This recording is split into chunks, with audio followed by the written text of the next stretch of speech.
इधर शेखावटी हस्तशिल्प उत्सव 2026 का विधिवत शुभारंभ आज शनिवार को यूडीएच मंत्री झावर सिंह खर्रा ने फीता काटकर किया। शेखावटी हस्तशिल्प उत्सव के शुभारंभ अवसर पर जिला कलेक्टर मुकुल शर्मा, एसडीएम रतन कुमार स्वामी, पूर्व सांसद सुमेधानंद सरस्वती, पूर्व विधायक रत्न जलाधारी, जिला उद्योग एवं वाणिज्य केंद्र सीकर की महाप्रबंधक विकास सिहाग, जिला पर्यटन विभाग ए सहायक निदेशक अनु शर्मा सहित कई प्रशासनिक अधिकारी और गणमान्य लोग इसमें मौजूद रहे।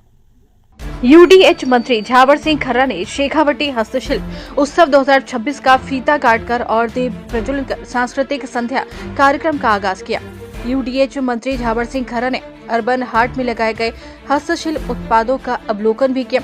शेखावटी उत्सव आयोजन 17 अक्टूबर से 25 अक्टूबर तक सीकर शहर के जयपुर रोड स्थित अर्बन हाट बाजार में जिला उद्योग एवं वाणिज्य विभाग, जिला पर्यटन विभाग और प्रशासन के संयुक्त तत्वावधान में किया जा रहा है। शेखावटी उत्सव मेले में लगभग 70 स्टॉल लगाई गई हैं, जिसमें कश्मीरी ऊनी वस्त्र, हैंडलूम वस्त्र, चमड़े के मोजिटिया, रेडीमेड गारमेंट्स, इमिटेशन ज्वेलरी, हस्तशिल्प, फर्नीचर, लाख एवं टेरिकाट उत्पादन तथा हस्त निर्मित खाद्य पदार्थों के स्टॉल प्रमुख है। बता दें, यूडीएच मंत्री झावर सिंह खर्रा ने मीडिया से रूबरू होते हुए कहा कि केंद्र सरकार और राज्य सरकार की मंशा है कि भारत को आत्मनिर्भर बनाना है, तो हस्तशिल्प कला के साथ साथ देसी उत्पादन का उत्पाद करना चाहिए।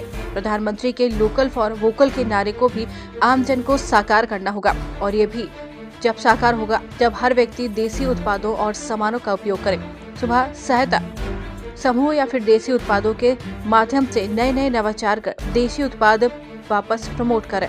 वे प्रोत्साहित तो हैं और ज्यादा से ज्यादा कुटीर उद्योग और स्टार्टअप के माध्यम से स्वरोजगार को और आगे बढ़ा रहे हैं। उन्होंने कहा कि जितना ज्यादा युवा नए नवाचार कर देसी उत्पादों की ओर बढ़ेंगे तो आर्थिक स्वावलंबन उन्हें आगे बढ़ाने में सहायता करेगा। जब हर व्यक्ति स्वावलंबी होगा तो देश और प्रदेश में भी आर्थिक रूप से मजबूत होगा। उन्होंने कहा कि प्रधानमंत्री का भी सपना है कि आजादी के 100 साल बाद पूरा होने तक भारत पूरी तरीके से आत्मनिर्भर बने, भारत सबसे प्रबल और सशक्त राष्ट्र बने और दुनिया में सबसे सामाजिक समरसता वाला राष्ट्र बने। देखिए,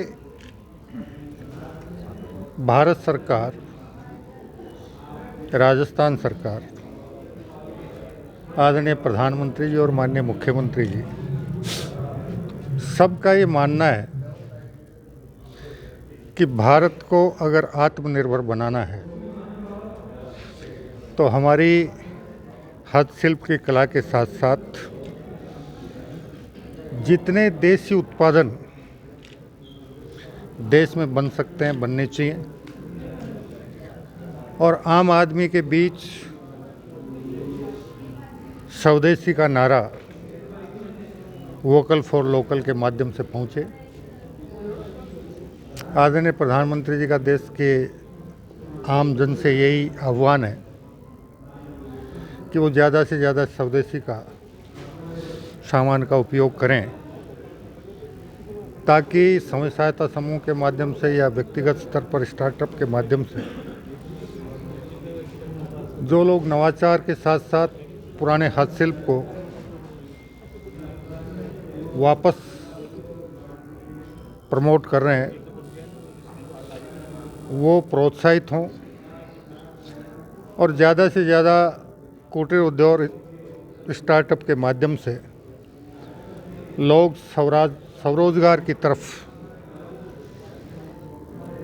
आगे बढ़ें।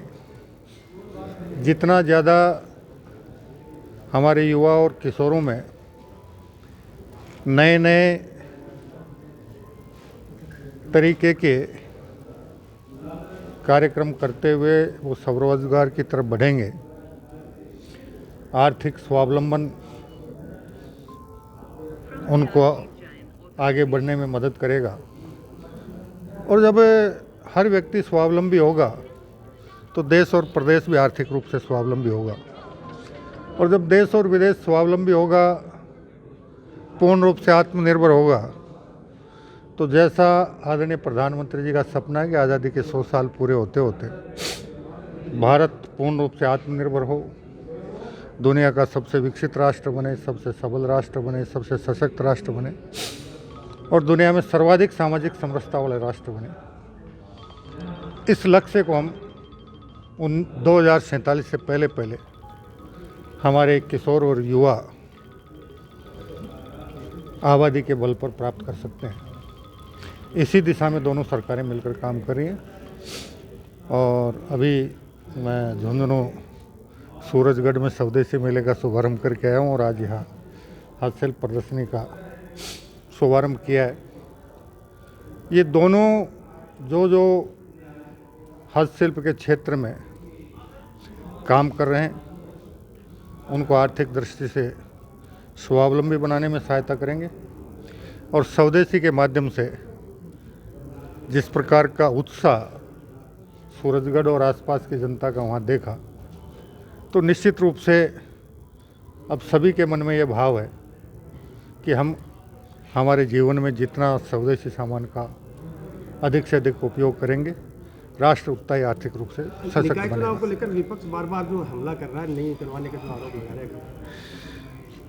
अब उनके पास और कोई काम है नहीं हमला करने के अलावा, तो करने दो। अगर कोई अपने मन की भड़ास निकाल रहा है और उससे उसको आत्मसंतोष मिल रहा है तो मैं समझता हूँ इसमें कोई बुराई नहीं। कब तक करवाएगी सरकार? सरकार पूरी तरह तैयार है। राज्य पिछड़ा वर्ग आयोग, माननीय सर्वोच्च न्यायालय का एक निर्णय है कि अन्य पिछड़ा वर्ग आयोग को राजनीतिक आरक्षण के लिए माननीय सर्वोच्च न्यायालय ने जो निर्णय दिया उसके अनुरूप ट्रिपल टेस्ट के माध्यम से उनकी सीटों का आरक्षण हो। इस काम को जब भी राज्य पिछड़ा वर्ग आयोग पूरा कर देगा तो राज्य निर्वाचन आयोग चुनाव करवा देगा। सरकार की तरफ से कोई बाधा नहीं है। सर, बजट पूर्व जो संवाद हुआ है सीकर के जितने भी जनप्रतिनिधि हैं उनके साथ, क्या कुछ टेंटेटिव बड़ी चीज़ें जो आ सकती हैं सीकर में, क्या कुछ आप लोगों ने सुझाव दिए हैं बजट पूर्व संवाद को लेकर? सीएम से क्या बात हुई? देखिए, बजट पूर्व जो संवाद है और अभी चल रहा है, पूर्ण नहीं हुआ है, यहाँ की जो मूलभूत आवश्यकताएं हैं, मूलभूत समस्याएं हैं, उन मूलभूत आवश्यकताओं और समस्याओं के बारे में माननीय मुख्यमंत्री जी और माननीय उप मुख्यमंत्री जिनके पास वित्त विभाग का प्रभार है उनके समक्ष प्रस्तुत की गई है। अब वो वित्त विभाग के अधिकारियों के साथ अंतिम रूप से बैठकर राज्य की वित्तीय स्थिति के आधार पर किस जिले के किन किन कामों को बजट में शामिल करना उसका निर्णय। सर, कोई बड़े काम जो आप लोगों ने बताए हो, जैसे कि एक सीकर संभाग और नीमका थाना को रिस्टोर करने का भी क्या इस बजट में फिर से दिखेगा? देखिए, भारतीय जनता पार्टी का दृढ़ निश्चय है, दृढ़ मत है कि कोई भी सरकारी सिस्टम, चाहे वो प्रशासनिक हो चाहे दूसरा हो, या सरकार द्वारा प्रदत्त जन कल्याण और जन सुविधाएं विस्तार के बजाय अगर उनका सुदृढ़ीकरण हो तो वो ज़्यादा बेहतर रहता है। अभी बहुत सी ऐसी बातें सामने आई हैं कि विद्यालय में विद्यार्थी हैं 5 और अध्यापक हैं 8। अब ये अविवेकपूर्ण विस्तार का नतीजा है। छात्र शिक्षक अनुपात बना रहे, शिक्षा की गुणवत्ता बनी रहे, चिकित्सालयों में चिकित्सा की गुणवत्ता बनी रहे, प्रशासन संवेदनशील बने, पुलिस प्रशासन संवेदनशील बने और वो जनता के प्रति जवाबदेह बने। इस बात पर भारतीय जनता पार्टी ज़्यादा जोर देती है। SIR को लेकर कांग्रेस आज हमलावर हो गई है कि SIR में बीजेपी टारगेट करके लोगों के कम्युनिटी विशेष के नाम काट रही है। सीएम नेता प्रतिपक्ष, नेता प्रतिपक्ष और PCC चीफ का भी बयान। देखिए, वो क्या कह रहे हैं ये उनका सोच है। अगर उन्हें कहीं ऐसा लगता है, क्योंकि भारत का निर्वाचन आयोग अपने अधीन जितने भी जिला निर्वाचन अधिकारी या जिला रजिस्ट्रीकरण अधिकारी, उन्हें स्पष्ट निर्देश हैं, दिशा निर्देश हैं। जो मृत हो गए उनके नाम कटने हैं, जो पलायन कर गए उनके नाम कटने हैं, जिनकी दोहरी तीरी प्रविष्टि है उनके नाम कटने हैं। अब अगर उसमें किसी को तकलीफ होती है तो इसका किसी के पास में कोई इलाज उनका ये कहना है कि जिंदा लोगों को मृत बता दिया और जो यहाँ रह रहे हैं उनको भी पलायन करने वाला बता दिया। नहीं। अगर जिंदा लोगों को मर्द बता के किसी ने आपत्ति कर दी तो खारिज हो जाएगी। ये तो सारे विषय जांच के हैं, इसमें तकलीफ कहाँ है।